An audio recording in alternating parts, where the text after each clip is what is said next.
This video is going to look at constructing a TXXXC paragraph for visual arts. We're going to be using the question, discuss how a view of the world is represented in the Venus of Willendorf. This question is looking at the conceptual framework. That is, the artist, the artwork, the audience, and the world. All of these four agencies of the conceptual framework influence each other. In particular, we're going to be looking at the artwork world. Step one is to decode the question. What is the question asking you to do? Discuss means to identify issues and provide points for and against. Our response, or our paragraph, is going to mainly look at points for. That word how is really talking about the techniques, the materials, the characteristics, and the stylistic features of the work. What choices and decisions has the artist made that communicate ideas about the world? This is just one view by one artist, but it communicates about a culture and a society at the time it was created. The world of the artist refers to his or her culture at the time the artwork was created. This artwork or artifact is like a mystery, and we're decoding that mystery to look back in time to see what life was like for the person and the peoples in which the work was created. The Venus of Willendorf, it has a title. Does the title of the work provide any important hints as to what the artwork might mean? Who gave the title? Was it the artist? Was it modern-day curators? Was it the audience? Step two is to brainstorm. We are like detectives, and we are trying to extract as much information as possible from the classification label and the image. So the classification label is the title, which is the Venus of Willendorf. So Venus refers to a Roman goddess of love, sex, beauty, and fertility.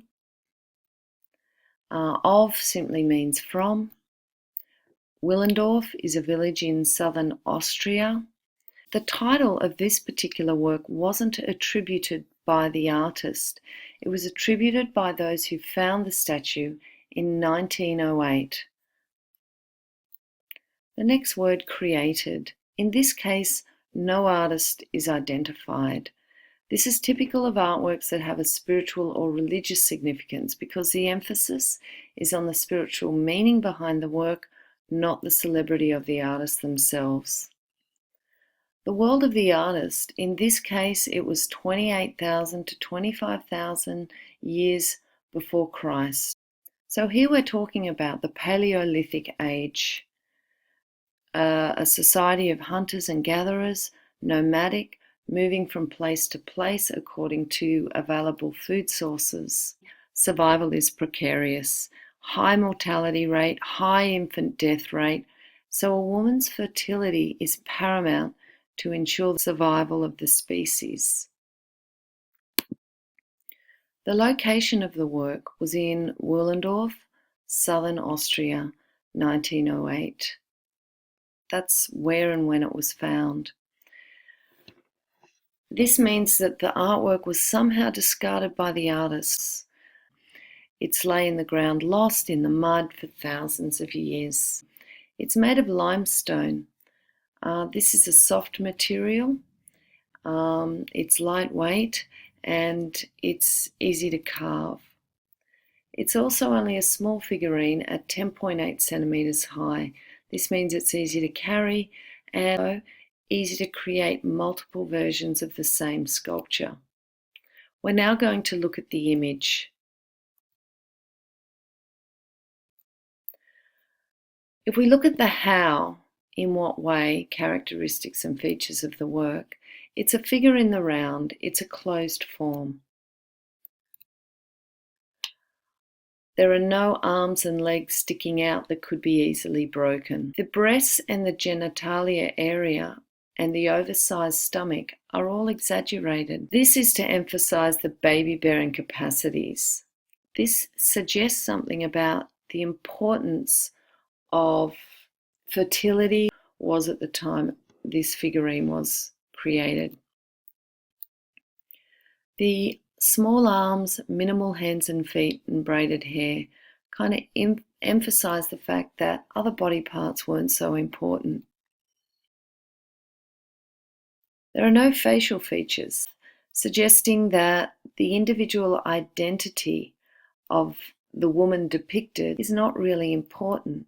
Therefore, this is not a depiction of one woman, but an idealized picture of what all women in that society would look like. Now we're going to write our response, and we're going to use the TXXXC paragraph structure.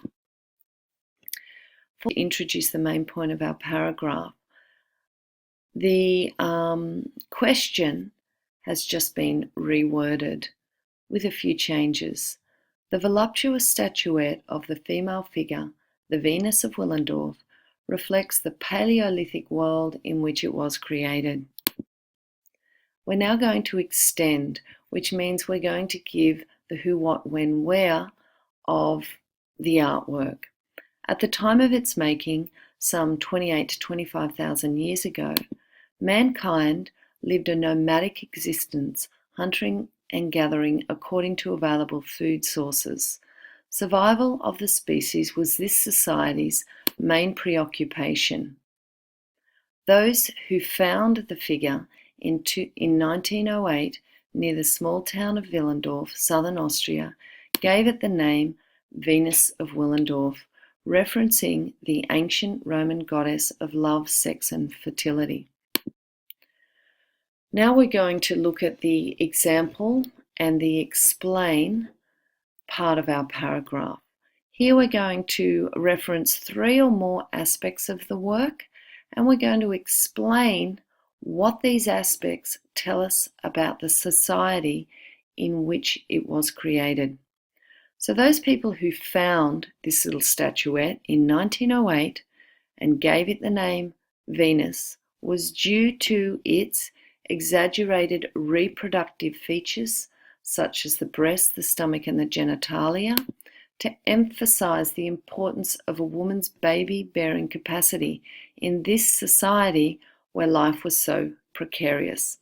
That's our first aspect of the work, and we've explained what it says about the culture in which it was created. We're going to now talk about our second aspects of the work.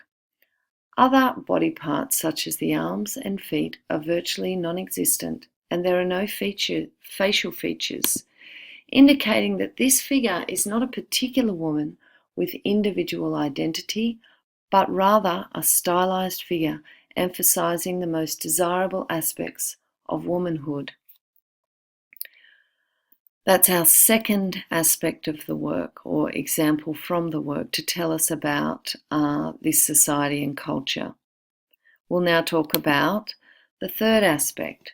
Small in size, only 10.8 centimeters high, and made from limestone, which is lightweight and easily carved, indicates that Venus was important enough to be carried from place to place in this nomadic society. It was likely attributed with spiritual powers and used in rituals as a fertility charm to bring pregnancy to females of childbearing age.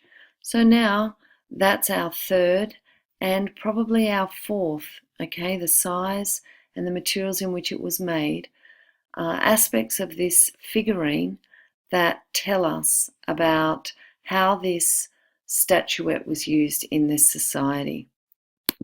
We're now going to move to our concluding statement or our concluding link. In these ways, the figurine, the Venus of Willendorf, during prehistoric times represents the drive for procreation to ensure that humankind continued with the next generation. So I've changed the word slightly from Paleolithic to prehistoric, And also the word figurine, instead of repeating the word statue, just gives your vocabulary a bit more variety.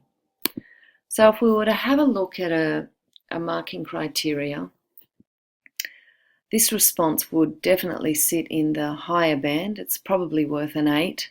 By the way, these ideas were taken from your own responses that you've handed in. It's developed and coherent, it's got structure, and it talks about 4 different ways in which the artwork represents the artist's view of the world, in that life was precarious and that procreation was paramount, and it makes specific reference to the source material. So that is the image as well as the classification label, and it explains each of those in terms of what it says about the world. And now it's your turn. Thank you for listening.